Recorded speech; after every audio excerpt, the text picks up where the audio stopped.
Now, for many of us in the diaspora in Africa, hair and grooming have always played an important role in defining our culture.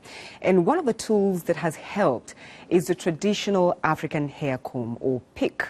An exhibition in Cambridge here in the UK has been looking at the history of the Afro comb and its development over the centuries, showing how it has played a crucial role in the creation, maintenance and decoration of hairstyles for both men and women.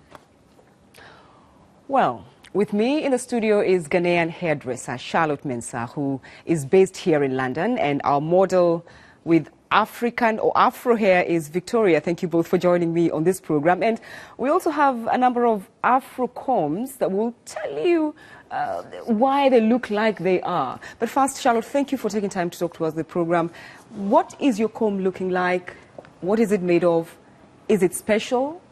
Yes, this is a wooden handmade Afro comb made in Ghana, and it's used for detangling. It's also used for combing through, for stretching the hair. So it is a very special comb.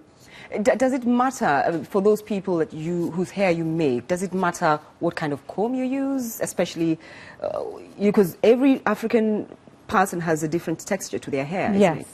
Yes, it does matter because most African hair type tends to tangle quite a lot. So what the Afro comb does, it actually stretches the comb. It stretches the hair out, so it's easier to comb and much more easier to manage. So what can you do? What exactly are you doing to Victoria's hair? I'm doing some twists, just sectioning the hair with the Afro comb, combing the hair through, and then I'm going to divide the hair in two and just twist it. So it's called a twist out.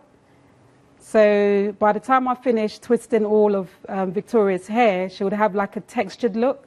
So her hair would actually look like it's got a curl pattern. There's been a huge campaign across the world now, you know, Afro hair, Africans saying, look, we want to go back to taking care of our hair naturally. Have you seen that happening? And why do you think this is now? I think it's just people are much more happier to just wear their natural hair, and also for health reasons. Some people are very sensitive to the chemicals, so they would just prefer to just have their hair natural. But it's not really easy because when they use chemicals, it makes it easier to manage, doesn't it? It makes it easier, but you still need to maintain the hair. So either way, even natural hair, you still need to maintain it. So I think because you have also a lot of people in the media like Solange Knowles, who's Beyonce's sister, who's wearing her natural hair at the moment. It's made much more of the younger women more happier to embrace their natural texture. Okay, Victoria, you've got something in your hands. That is what exactly?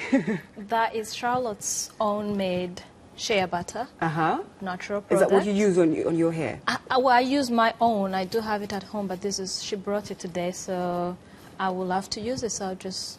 And it's not difficult for you to maintain natural hair, Afro? It is definitely a lot of work.